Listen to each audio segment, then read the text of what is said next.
they're up to something.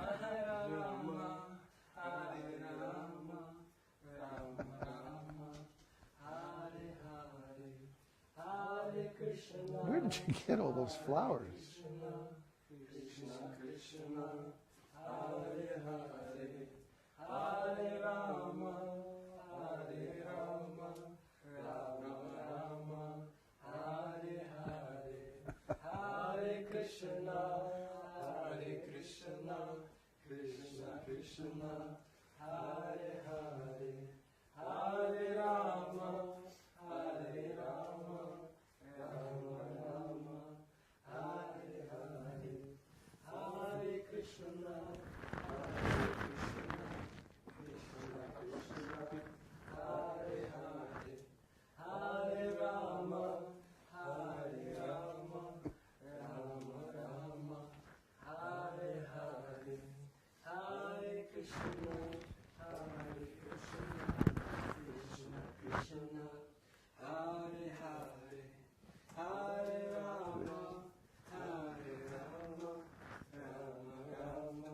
Hare Hare, Hare Krishna, Krishna Krishna, Hare Hare, Hare Rama, Hare Rama, Rama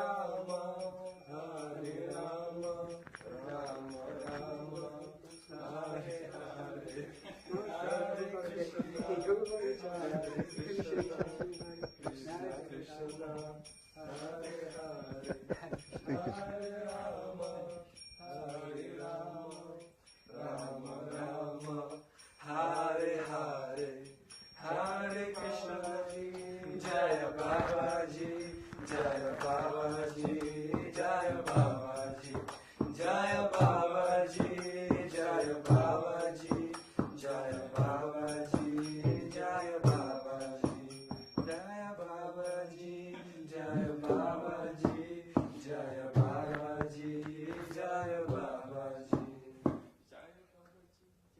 All right. Enough. Well, this is very nice.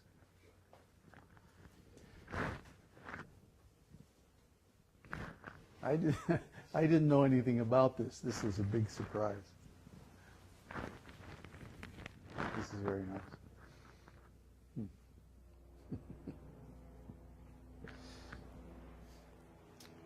So, Hare Krishna. Air Force Act for you as well. Yeah, right. Well, I don't know what to say.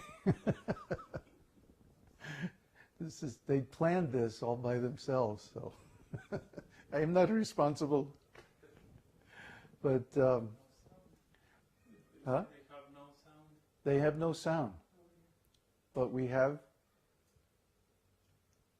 We speak a little. Is it okay now? It's okay there. Yeah. This happened the last week, remember? Really? Apparently there was no sound, and then all of a sudden there was sound. Hare Krishna. Oh boy. There's still no sound? No. Oh, rascal, dim. Well, if you want to hear, come here. Doesn't. Well, I'm just going to speak because I don't want to take up all this time, with just fussing around with all this stuff. So, it's the duty of the disciple to worship the spiritual master, especially on his appearance day. And this ceremony is called Vyasa-puja. Vyasa-puja means the worship of Vyasadeva, the compiler of the Vedas. Or actually, Vyasa means divider. And his other name is Kṛṣṇa Dvaipāyana. Krishna because he's dark colored, just like the Lord. And Dvaipāyana means he was born on an island. Dvaipāyana, Dvipa means island. So Dvaipāyana means one who takes birth, one who appears on an island. Vyasadev's father was Parashara, the greatest authority on Vedic astrology. And he knew that the auspicious moment for the appearance of an incarnation of the Lord who would create the Vedic scriptures or record the Vedic scriptures on this planet had arrived. So at the time he was crossing a river,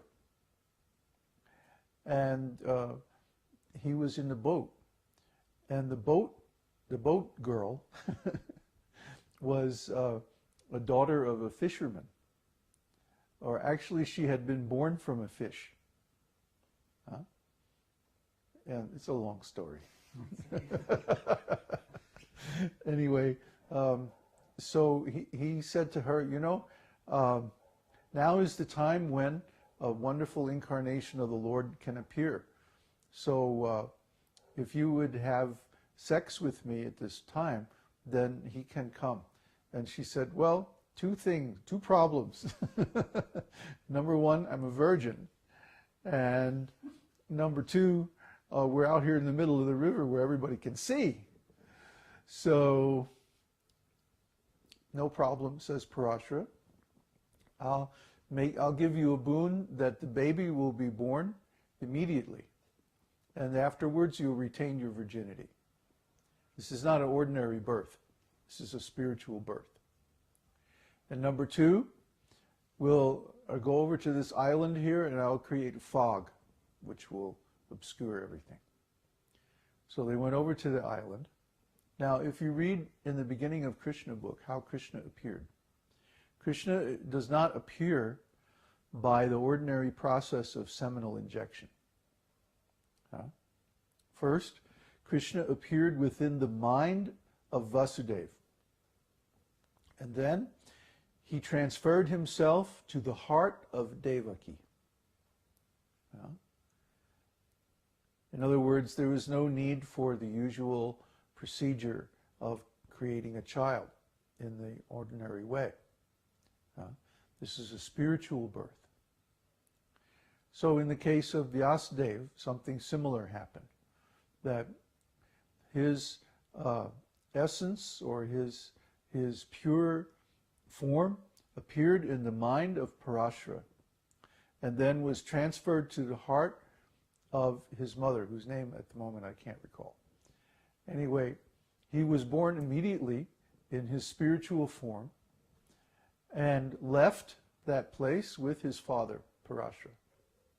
So he never experienced the usual family life and all those entanglements and stuff. Can I have some water?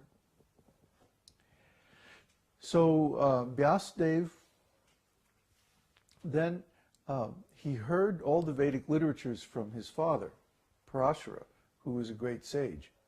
But actually, he, as an empowered incarnation of the Lord, he already knew everything. So he simply began to write everything down.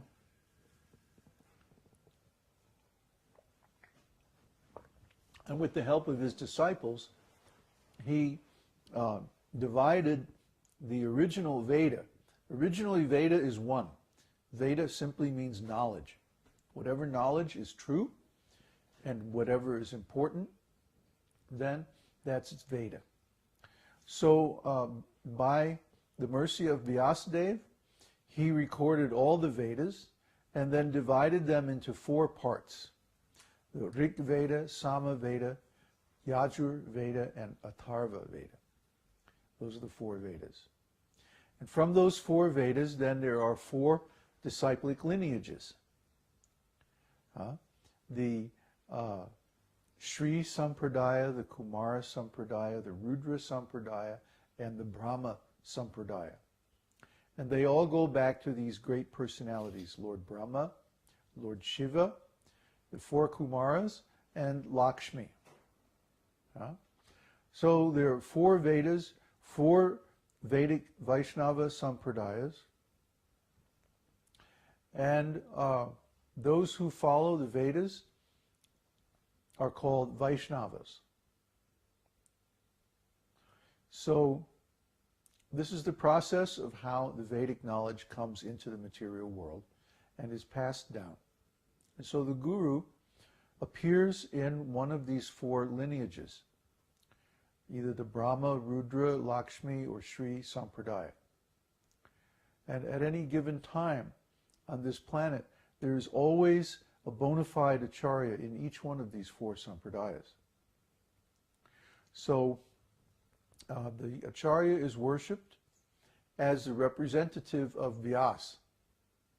And as we see, especially in the Brahmā Sampradāya, that the acharya is always an author, because Brahma is the original